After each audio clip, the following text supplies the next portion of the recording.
Welcome to the RV Park Mastery Podcast, where you will learn the correct way to identify, evaluate, negotiate, perform due diligence on, renegotiate, finance, turn around, and operate RV parks. And now, here is your host, the fifth largest owner of RV and mobile home parks in the U.S., Frank Rolfe. Sam Walton was once walking through one of his stores later on in his career. As he was walking around, a young sales associate ran up to him and said, "Mr. Walton, how come the stores have this really ugly gray color on the walls? I read a report once and it said that if you have a brightly colored wall, people would be more energized to buy more stuff."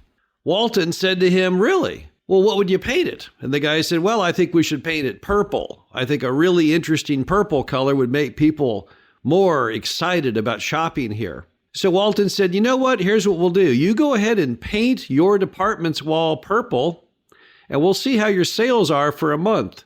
And if your sales are higher for that month than they were the month prior, then we'll try it in another department.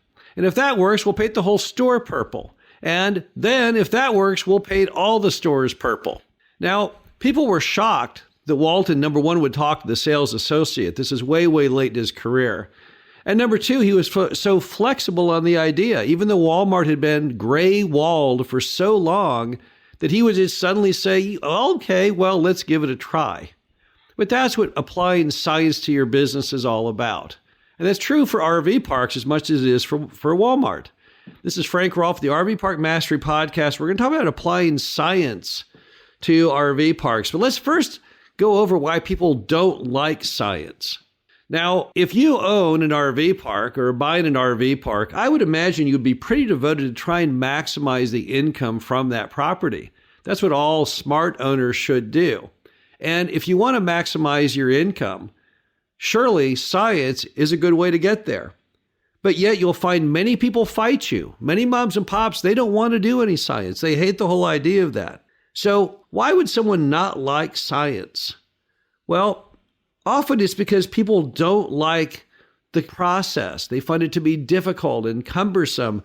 And also people often don't like the results. They don't really want to know the truth because there's things that they're doing that they shouldn't be doing, but gosh darn it, they really enjoy it.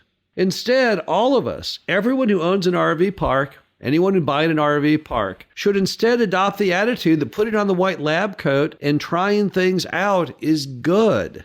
When you adopt science in your RV park, when you agree that everything should be measured and tested, it reduces your stress and your worry because you know that you're always doing the right thing. Why do you know that? Because you did the test and the test said that that was the right thing to do. It also greatly improves your odds of success and profitability. Clearly, if I have two paths to go down and one path is superior to the other, I don't want to go down the bad path. I only want to go down the good one. If we all agree, therefore, that science is smart for any RV park, then the bigger question is, how do you do it? Well, the first thing you have to do if you're going to apply science to your RV park is you have to assume some things about the scientific process. Not only do you have to test things, but you have to fairly measure the results. If you test things but don't measure the results, there's no point to it. Then why were you even bothering to do it? You still don't know the truth of whether it worked or not. You can't go by your own warm, fuzzy feeling of, yeah, I think that's a little bit better. No, you have to measure it. That's why Walton said, sure, paint the wall a different color. Didn't matter to him. We could paint the wall. He was as curious as anyone to see if that wall color transformed into greater sales. He said, test it. Let's test it. And let's measure it. Now, what happened was the guy did test it. He painted the wall purple, and guess what happened? Sales didn't go up at all. So he went out and painted the wall back to gray. It was an all good old test, but Walton would have been just as happy if he painted the wall purple and it sold well. Who wouldn't want to have higher sales in every Walmart store? It's that attitude, that a willingness to embrace the idea of testing new things and measuring the results and making changes that is what made Walmart a success and would definitely work on an RV park. So how can we do that? Let's go over some ways you can add some science to your RV park operation. Number one, you should be tracking and recording every incoming call to your RV park. So you should take your phone number, you should port it through a service like Who's Calling. And every time someone calls, they get a little message that the number's being recorded for greater customer satisfaction.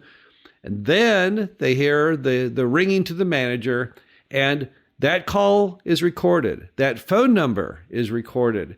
That call itself is recorded. Everything the manager says, you can now listen in and hear. You've captured every customer's phone number, and you've captured every customer's experience right there for you to go back and listen to every single recording if you want. Why is that so important?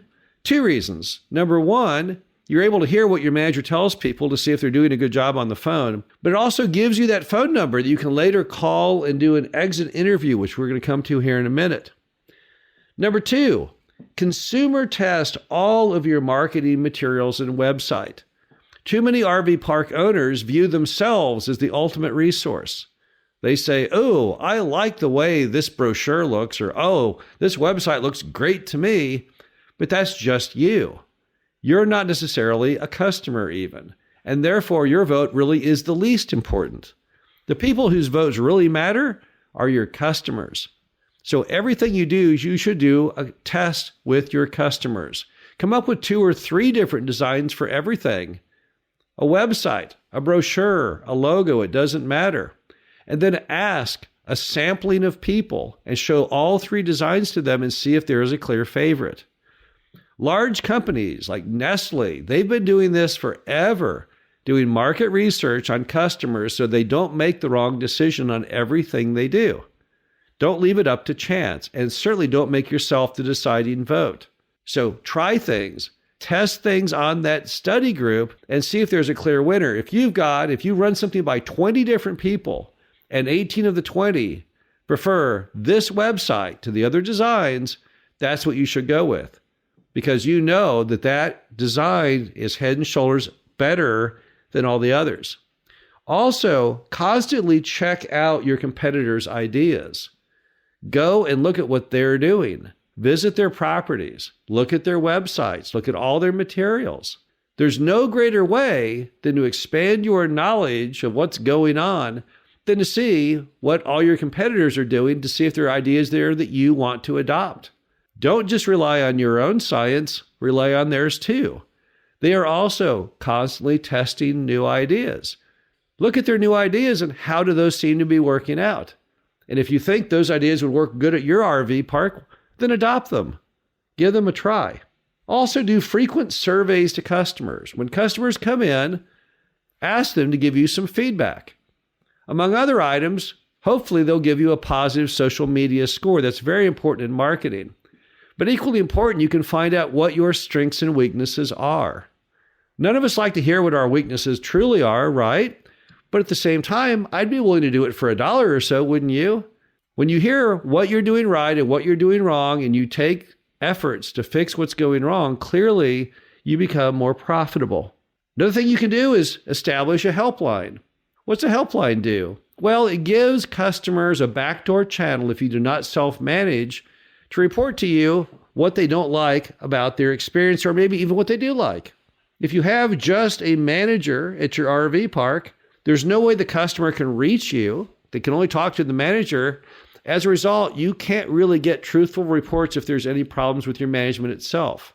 If the property is not looking good, it's not properly mowed or properly cleaned, and the customer comes in and they're frankly turned off by the appearance, there's no resource in the absence of a helpline that they can go to say, gosh, the property never has looked this badly. They could go to the manager, but the manager would say, oh, thanks for the input, but they would never tell you, and they would never change the error of their ways. We've been able to catch managers over the years doing all kinds of terrible things because we had an established helpline.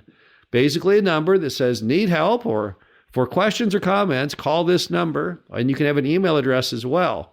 Something that allows customers to get around the manager to you if they really want to report some kind of fact or news.